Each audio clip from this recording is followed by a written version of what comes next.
I'll hit you a little bit, speaking to the team today. Tell the truth Monday. And I think biggest truth, we're not where we want to be yet. And I was honestly proud as hell of the fight we showed in the game yesterday. But I also think there's definitely another gear, and it's a gear that we need to get to.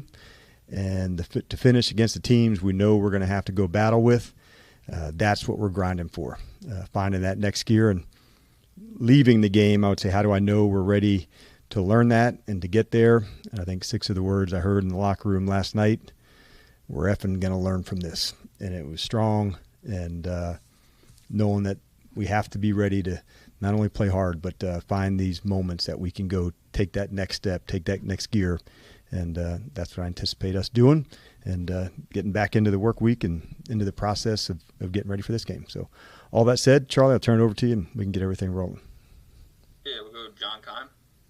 Hey, Dan, can you update us on John Allen? Yes, so John has a pec tear, and it's a big blow for us, John. John Allen's honestly been a staple player, here in the play style and the attitude. So, we're really bummed for him, as the man and the ball player. And we'll certainly miss him this season. And he should likely get surgery, in the days ahead.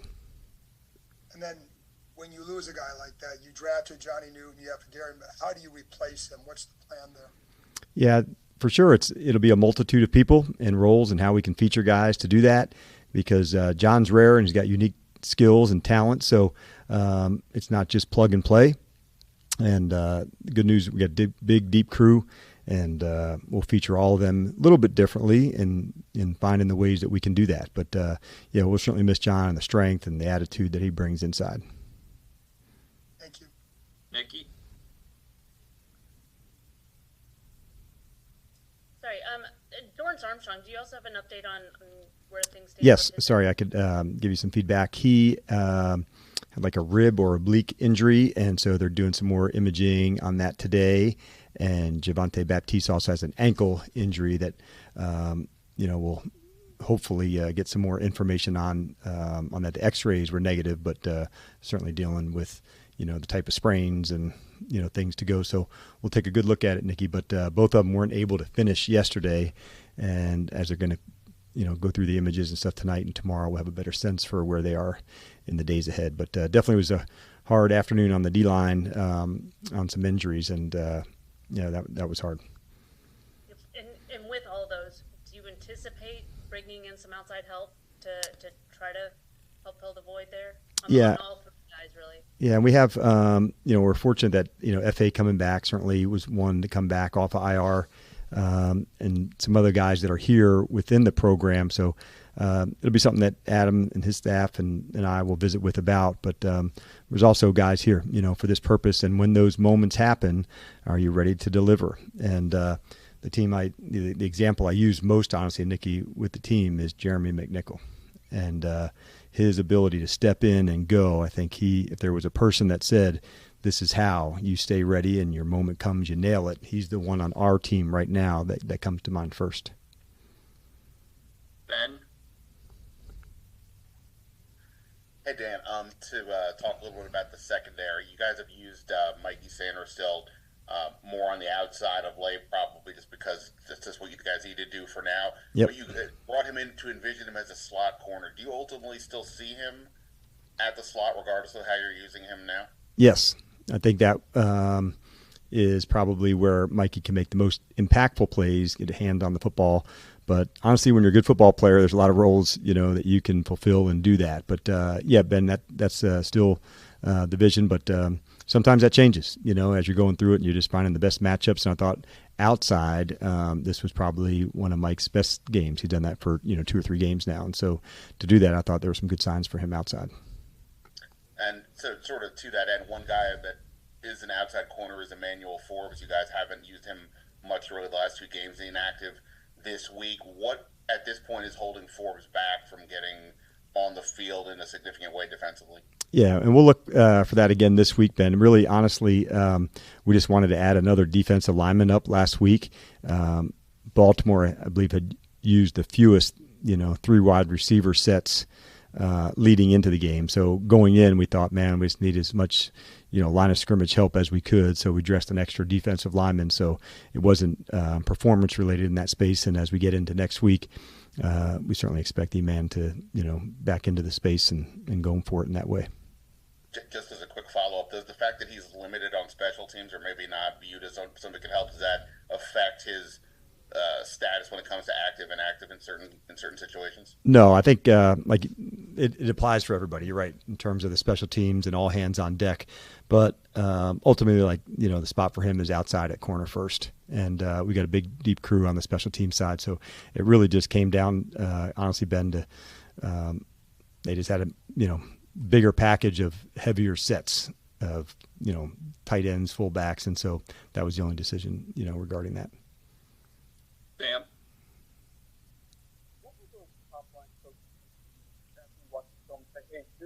Hey, Sam, do you mind starting that one over? I got jammed up at the start. Okay. What were the top 1, 2, 3 coaching points that you had coming out of watching the film from today's game to get where you guys need to go? Yeah, what was that for us to get to that space? Yeah, awesome. Well, I thought let's start, things that I liked first. I loved the on-field position. We thought that was going to be one of the battles going into it to say, could Tress and the guys have some chances to change field position? They did. And I thought we also did a good job, with the ball. And so those two things were part of the keys. The things that we thought, really needed to change, third down on both sides wasn't, what we hoped we'd need to accomplish. The time of possession really got out of whack. And I think a lot of that had to do with some of the third downs and, quite honestly, some penalties on third downs where some drives were extended. I believe they were maybe 6 of 10, but I imagine there was at least 2 or 3 more on a penalty of 2 PIs. I believe they were either on third or fourth down. And then on the offensive side, not creating enough and generating enough first down. So those would be, one of the big takeaways of going into it to say, hey, in these moments, can we go get it?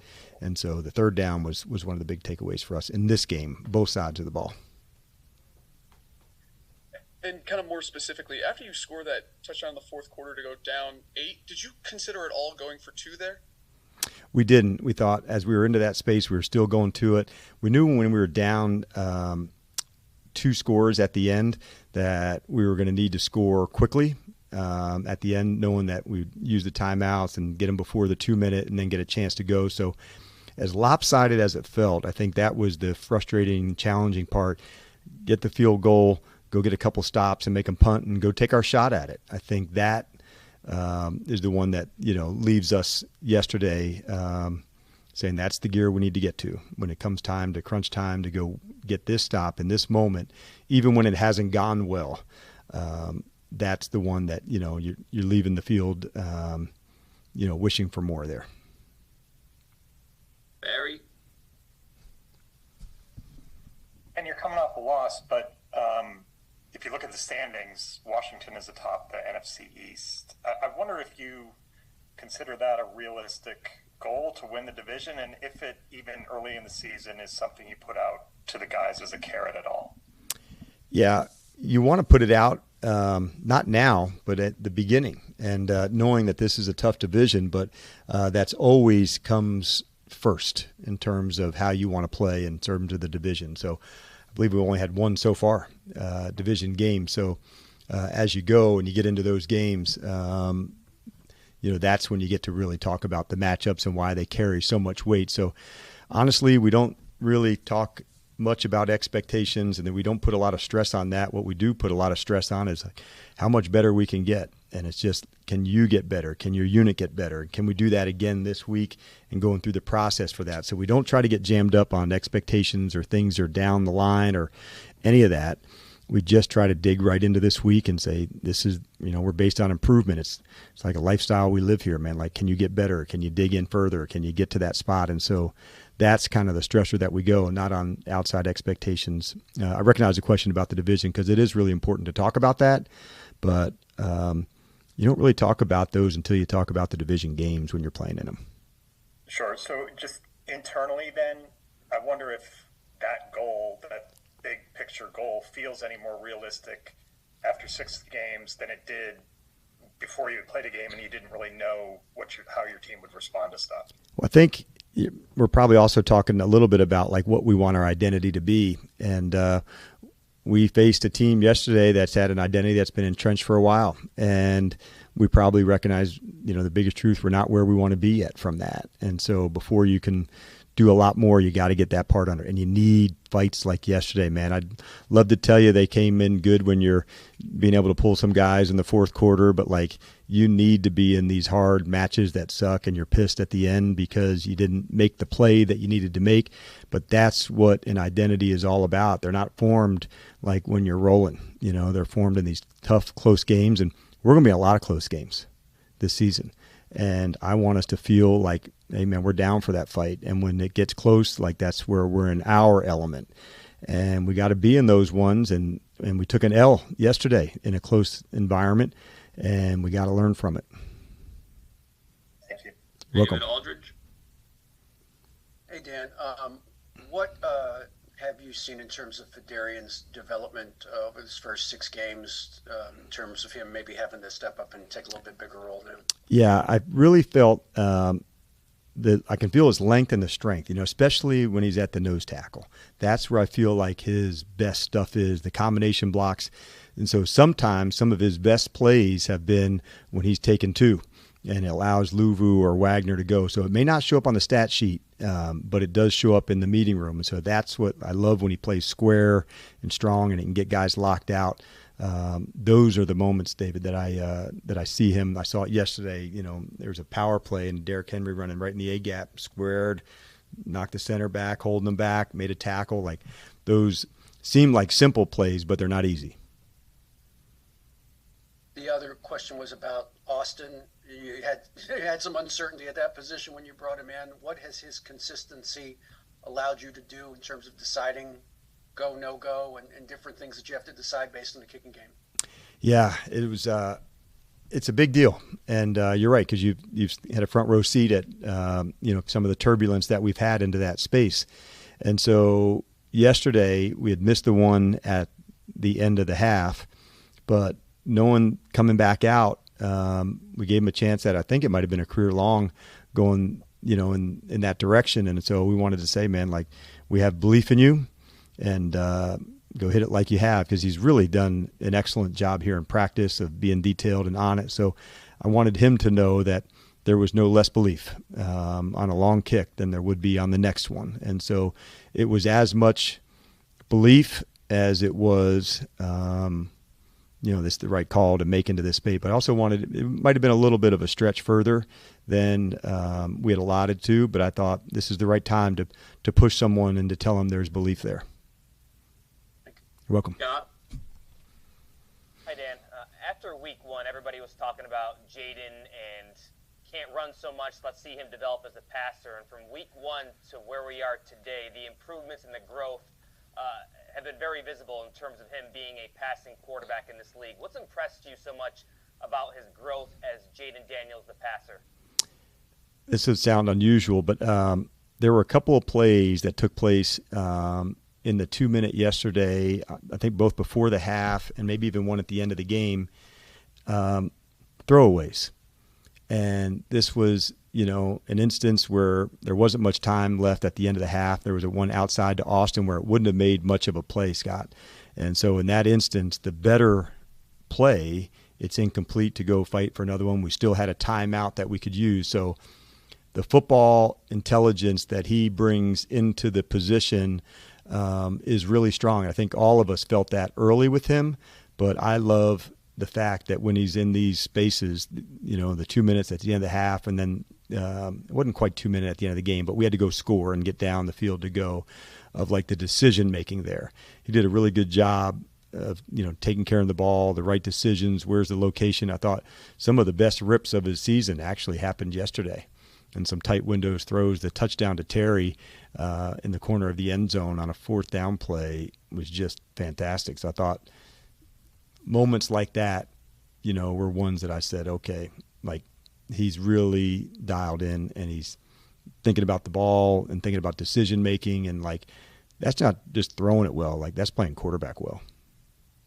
Expanding on Barry's question a little bit from earlier, kind of the psychology of sport here, where to a man inside that locker room after the game, basically every player I talked to said, we need that type of game to get where we need to get to. Can you kind of explain that psyche, that mental aspect of going through the fire, going through the adversity to make you better down the road? Yeah, we knew this was going to be a really good opponent. Like, that was no big secret. And so to have a, tough environment, good crowd, the whole thing, battling for it, testing you and pushing you in certain ways. In a couple of instances, they were the top in the NFL in their respective areas, run defense and running the ball. So being tested, pushed in those spaces, that was the test that we definitely needed. It also shows we're not there yet. And, but it also at the same time says, like, that's what we are about, is the work to get better and digging in, Scott. So like I said, what I was saying very earlier, the expectations, which are down the road, we don't really get stressed about that. Like, we just say, how does this team get better? How do we do things better? How do we improve? And I think if we just stay in that pocket, we will improve. And that's kind of what we're looking forward to showing to everybody this weekend. David Harrison. Hey, good afternoon, Coach.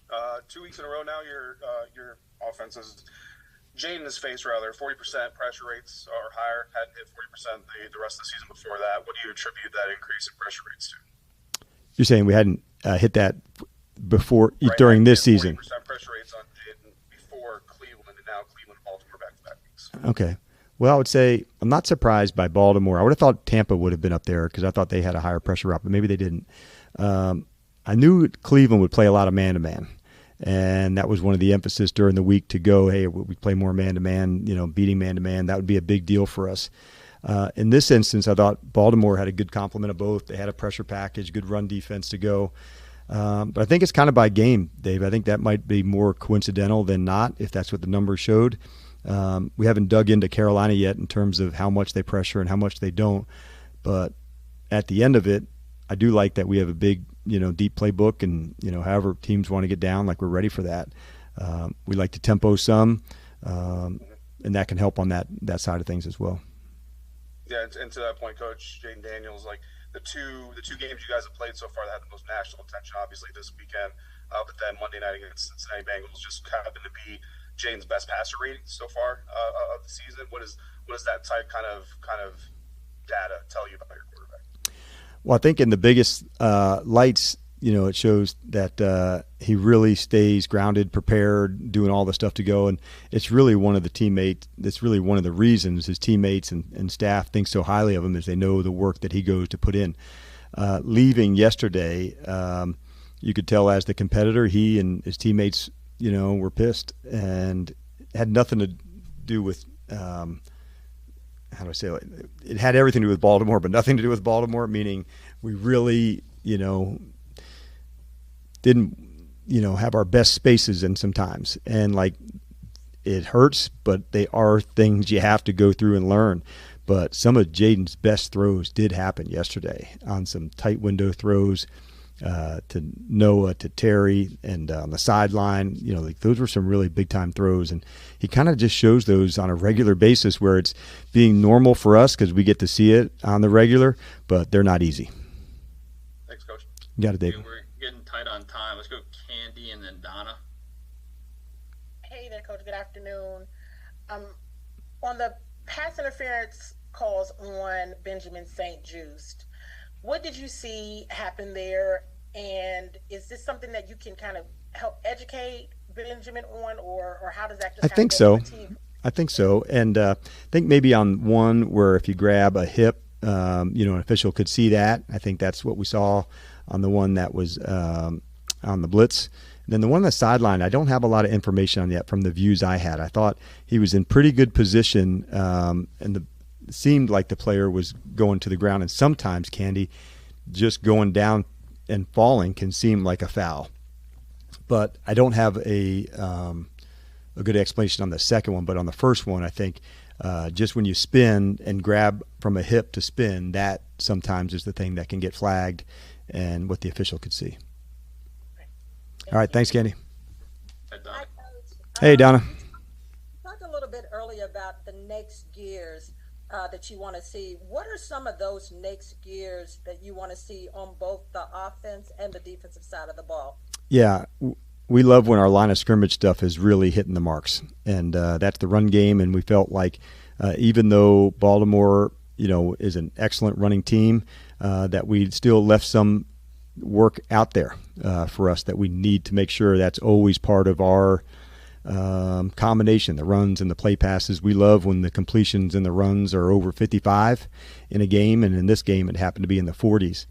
On the defensive side, again, on the line of scrimmage, where down the field, we want to make sure the rush and the coverage are really working together, Donna. So that's the gear where we have to consistently find it to say if we're going to play some man-to-man, then we also have to do a hell of a job of rushing and working in concert together. So I love when I see our teams blending together and having this complementary side. When it's too much of one or the other, that's when we're not at our best. So that would be one of the gears for us. And then I love how we're taking care of the ball. I'd like to see us more creating some opportunities for more reps for our offense. So thought we got one with Mikey, and I thought we had another chance on their second drive on a fumble that was on the ground that we didn't come up with, that was in their side of the field. So those would be a couple of the gears that I'm talking about, the ball and our line of scrimmage, making sure we're all in concert together. And the other thing, when Jay Flowers was open in the middle when he was getting those completions, what did you see that should have happened right there from the defensive side of the ball?